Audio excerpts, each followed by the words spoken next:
Some people learn very early in life how to read a room, not in an obvious way, and not as a skill they were formally taught. It simply happens over time. They begin to notice tension between two people before anyone says a word.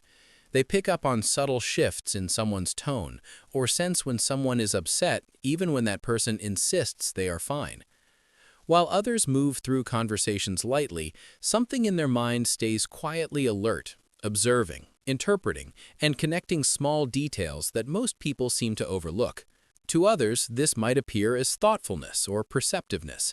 But if many people who experience this pattern look back far enough into their childhood, they often remember hearing a familiar phrase long before adulthood: "You're very mature for your age."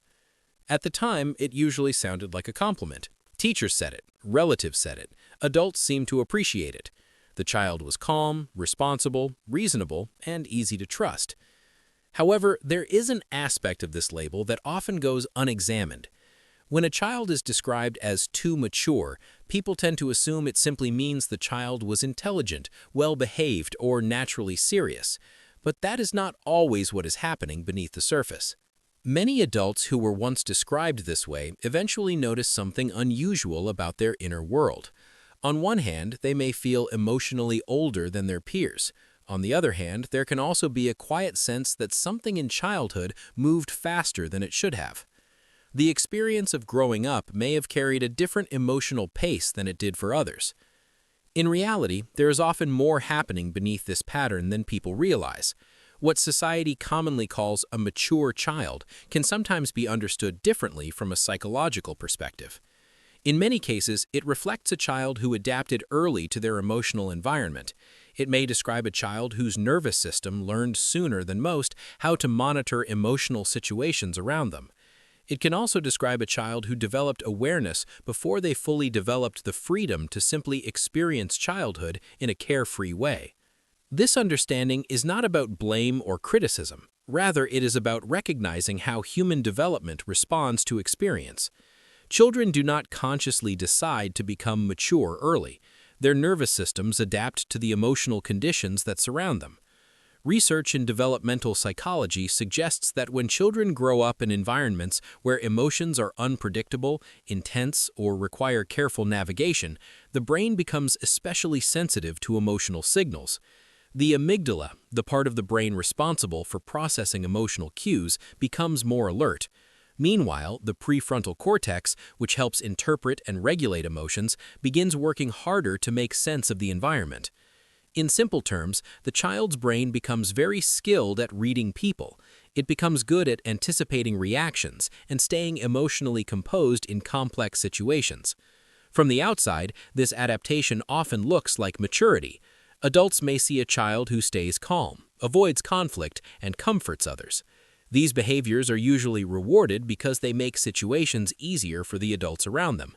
But internally, the experience can feel very different. Instead of reacting spontaneously like many children, the mind learns to observe, scan, and evaluate emotional situations carefully. Over time, this process becomes automatic. By adulthood, many people who were once labeled as too mature find that they still carry this quiet awareness wherever they go. They notice subtle shifts in conversations, feel responsible for maintaining emotional balance, and sometimes sense tension long before anyone else acknowledges it. There is another layer to this pattern that is often overlooked. In many cases, it begins as a form of emotional adaptation. In certain environments, a child may have needed to become the calm one, the responsible one, or the one who did not add more difficulty to an already complicated emotional space. Psychologists sometimes refer to this as emotional role adaptation. The child learns, often unconsciously, that stability has value. Being composed can help maintain peace. Gradually, this role becomes part of their identity, not because they deliberately chose it, but because their nervous system discovered that it worked. It helped relationships feel more predictable and the environment more manageable. However, it is important to remove a common misunderstanding here. Being a too mature child is not inherently harmful, and it's not inherently beneficial either. Human nervous systems adapt in many different ways depending on the environment. Some children become expressive, others become highly independent. Some become sensitive observers of their surroundings. None of these patterns are better or worse than the others. They are simply different ways the mind learns to adapt. Many adults who grew up with this pattern also carry strengths because of it. They often develop strong emotional intelligence. They tend to understand people's motivations quickly and may be naturally thoughtful, reflective, and perceptive about human behavior. Yet there is also a quiet paradox within this experience. The same awareness that helped them navigate complex emotional environments early in life can sometimes make adulthood feel subtly heavier than it appears for others. Conversations may be processed more deeply. Emotional dynamics may feel more visible. Situations that others dismiss quickly might stay in the mind longer. Sometimes there is also a quiet internal conflict, a part of the mind that learned to be composed very early in life alongside another part that never fully experienced the simplicity of being carefree. This realization does not usually appear suddenly. It often emerges slowly through reflection, but when people begin to recognize the pattern, it can bring a surprising sense of relief. Things start to make sense. It was never about being overly serious or unusually sensitive. It was simply a nervous system that adapted early to its environment. Adaptation, after all, is one of the most fundamental characteristics of the human brain. What once helped a child navigate their world eventually becomes part of how an adult experiences relationships, emotions, and social situations. Understanding this does not mean that something is wrong. In fact, it often reveals the quiet intelligence of the mind, the way it learns, the way it protects stability, and the way it finds ways to function within the circumstances it encounters. For many people, this recognition changes how they see themselves. The label, too mature, stops feeling like a strange personality trait and begins to resemble something else entirely, a story of early awareness, a story of adaptation, a story of a mind that learned to understand people very early in life.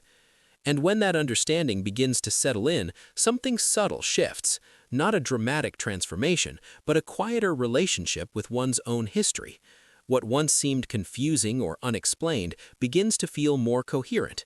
The mind was simply responding to the world the best way it knew how. If this reflection feels familiar, it may be only one layer of a deeper psychological pattern. Many aspects of our early experiences quietly influence how our minds work today. And when we begin to understand those patterns, we often discover parts of ourselves that were always there, simply waiting to be noticed. If this resonated with you, there is much more to explore about how the mind works and how early experiences shape the way we see the world. Thank you for watching, and if you enjoy thoughtful explorations like this, consider subscribing. More videos exploring the psychology of the mind and human behavior are on the way.